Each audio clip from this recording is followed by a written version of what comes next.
What's up, you guys? Rob here, back with another video, and today we're going to talk about everything that is not quite right with this car. When I got it, it's been 2 weeks, and I've noticed a bunch of things that are not perfect with the car, and I wanted to bring all of them up to your attention today, so stick around.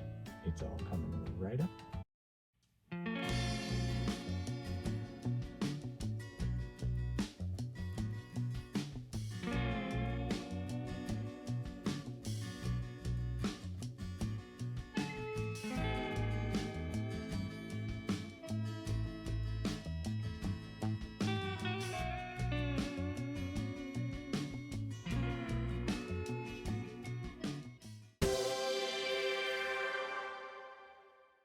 Alright guys, welcome back. I'm sitting in my garage because my car is actually getting paint protection film put on it today.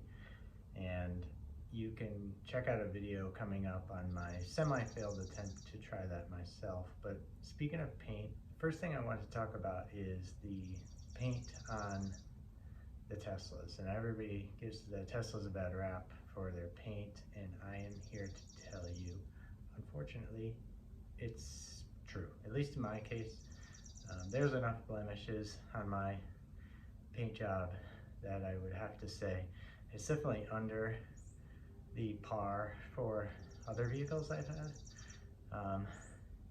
Lots of scratches, stuff you could buff out, but lots of dust nibs, probably a couple dozen dust nibs around the car that I'm just going to leave because that involves wet sanding and buffing, and I'm not going to go that far with it. They don't bother me that much. There's some other things in the car with the car's paint that I actually had to have fixed. The first thing I noticed was up on the hood line near the wipers, where there was a big nick right down to the primer, and Tesla's solution for that was to buy me a touch-up kit, which they did, and I was able to repair it. It looks really good. You can't even tell where it was anymore.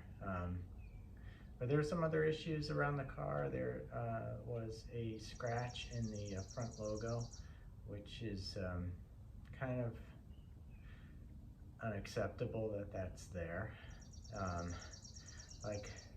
That's like the front of the car. Like, you don't want to scratch in that logo, especially brand new. And some of this stuff, it's surprising they don't catch it before they give it to you.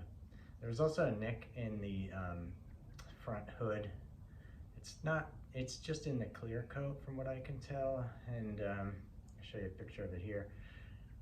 It's not a huge deal, but it's there and you can see it, and you know, I've noticed it and I don't like it, but I'm probably just going to deal with it for now. Other stuff that was you could buff out with some very light compound, which is what I did. Just light scratches. If you look at it in a certain light, you can pick them up. I don't know why they're there on a brand new car. I don't remember having that problem before in any other cars I've had, but I don't know. I think at this level, you probably are expecting perfection, and for the most part, you should get it. Moving on to the outside of the car, there was a loose rocker panel trim piece that's underneath the rocker panel of the car, a long black piece that was loose. That was fixed by Tesla. The guy said he just pulled some of the clips wider and it snapped back in, but I don't know how that just gets by everybody either, but that was obvious to me. I didn't catch it actually at the dealership, but I saw it that night when I got it home. So I don't know how that gets that way. Maybe it's from unloading or loading the car or what, but that was another thing. So the trim on the rear seats, right where the seat belts go in, you could see it sticking up above the window, which is odd that was that way, but I actually did have that also repaired by Tesla. They said that the padding was out of place on that, but those are like one-time use clips in there, so if you do pull them out to fix it, you have to put new clips in. So The first time the mobile service came, they couldn't do it, but I had them come back and they did fix it. And it's better. I mean, it's not exactly where you can't see it at all, but it's much better than it was. And it was on both sides too. So that was another strange thing.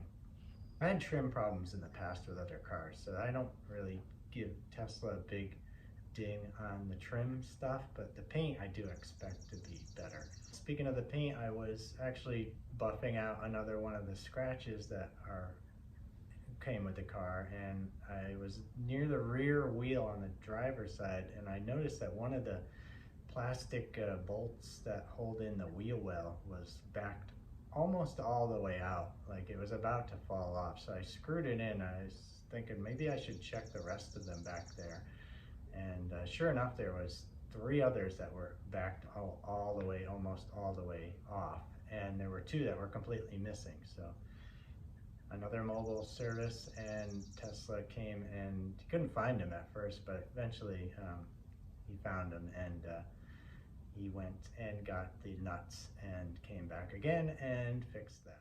All right, Christine is back. She's got the paint protection film on her. She's looking fantastic. I just wanted to mention one thing before I go on this video, is that the panel gaps that a lot of people have trouble with on their Model 3s or Teslas in general are really good on this car. I haven't had any issues with that at all. The fit and finish was really good on the panel gaps. The car's super quiet as well when you're driving it. There's no weird rattles, noises. At highway speed, it's probably the quietest car I've ever had as far as electric cars go. So not all bad, some good stuff. But I did want to point out the stuff I did find with the car when I got it. So now we've gone over that, I wanted to throw in, there was some good in there too. All right, guys, that's all for this episode of About EVs. I want to thank you guys for subscribing, and hopefully you subscribed. If you didn't, hit that button. But thanks for watching, and we'll see you again real soon. Got lots of great content, so stay tuned to this channel. See you around. Thanks.